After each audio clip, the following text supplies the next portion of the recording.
Thank you for joining us today for the reading of the Word of God.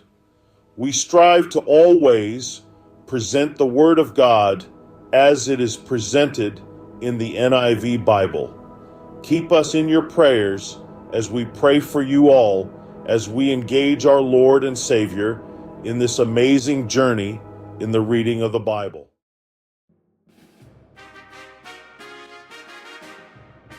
The war between the house of Saul and the house of David lasted a long time. David grew stronger and stronger, while the house of Saul grew weaker and weaker. Sons were born to David in Hebron. His firstborn was Amnon, the son of Ahinoam of Jezreel. His second, Chileab, the son of Abigail, the widow of Nabal of Carmel. The third, Absalom, the son of Maacah, daughter of Talmai, king of Geshur. The fourth, Adonijah, the son of Haggith. The fifth, Shepadiah, the son of Abital. And the sixth, Ithram, the son of David's wife, Eglah. These were born to David in Hebron.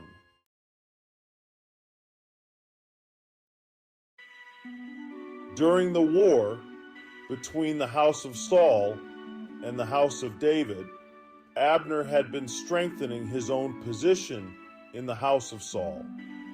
Now Saul had had a concubine named Rizpah, daughter of Aiah. And Ishbosheth said to Abner, "Why did you sleep with my father's concubine?" Abner was very angry because of what Ishbosheth said. So he answered, "Am I a dog's head on Judah's side? This very day I am loyal to the house of your father Saul and to his family and friends. I haven't handed you over to David. Yet now you accuse me of an offense involving this woman. May God deal with Abner, be it ever so severely, if I do not do for David what the Lord promised him on oath, and transfer the kingdom from the house of Saul, and establish David's throne over Israel and Judah from Dan to Beersheba." Ishbosheth did not dare to say another word to Abner because he was afraid of him. Then Abner sent messengers on his behalf to say to David, "Whose land is it? Make an agreement with me, and I will help you bring all Israel over to you." "Good," said David, "I will make an agreement with you, but I demand one thing of you. Do not come into my presence unless you bring Michal, daughter of Saul, when you come to see me."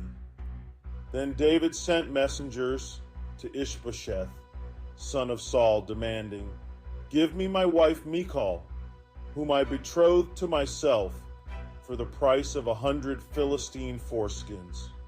So Ishbosheth gave orders and had her taken away from her husband, Paltiel, son of Laish. Her husband, however, went with her, weeping behind her all the way to Bahurim. Then Abner said to him, "Go back home." So he went back. Abner conferred with the elders of Israel and said, "For some time you have wanted to make David your king. Now do it. For the Lord promised David, 'By my servant David I will rescue my people Israel from the hand of the Philistines and from the hand of all their enemies.'" Abner also spoke to the Benjamites in person.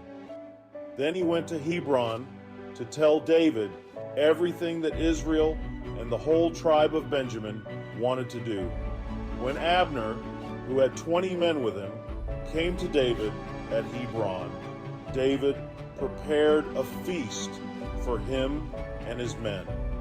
Then Abner said to David, "Let me go at once and assemble all Israel for my lord the king, so that they may make a covenant with you, and that you may rule over all that your heart desires."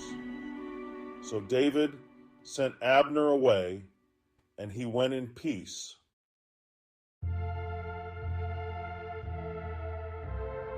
Just then, David's men and Joab returned from a raid and brought with them a great deal of plunder. But Abner was no longer with David in Hebron, because David had sent him away, and he had gone in peace. When Joab and all the soldiers with him arrived, he was told that Abner, son of Ner, had come to the king, and that the king had sent him away, and that he had gone in peace. So Joab went to the king and said, "What have you done? Look, Abner came to you. Why did you let him go? Now he is gone. You know Abner, son of Ner.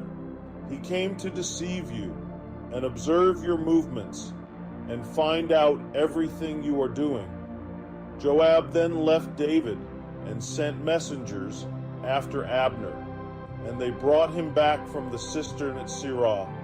But David did not know it.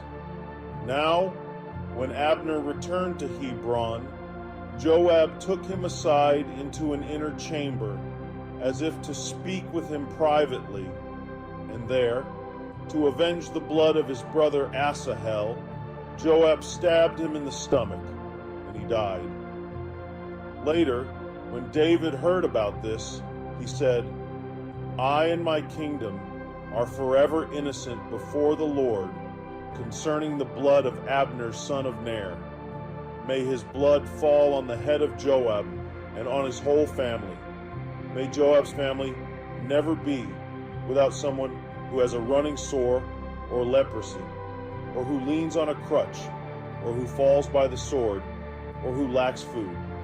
Joab and his brother Abishai murdered Abner, because he had killed their brother Asahel in the battle at Gibeon. Then David said to Joab and all the people with him, "Tear your clothes and put on sackcloth and walk in mourning in front of Abner." King David himself walked behind the bier. They buried Abner in Hebron, and the king wept aloud at Abner's tomb. All the people wept also. The king sang this lament for Abner. "Should Abner have died as the lawless die? Your hands were not bound, your feet were not fettered. You fell as one falls before the wicked." And all the people wept over him again. Then they all came and urged David to eat something while it was still day. But David took an oath, saying, "May God deal with me, be it ever so severely, if I taste bread or anything else before the sun sets." All the people took note and were pleased. Indeed, everything the king did pleased them. So on that day, all the people there and all Israel knew that the king had no part in the murder of Abner, son of Ner. Then the king said to his men, "Do you not realize that a commander and a great man has fallen in Israel this day?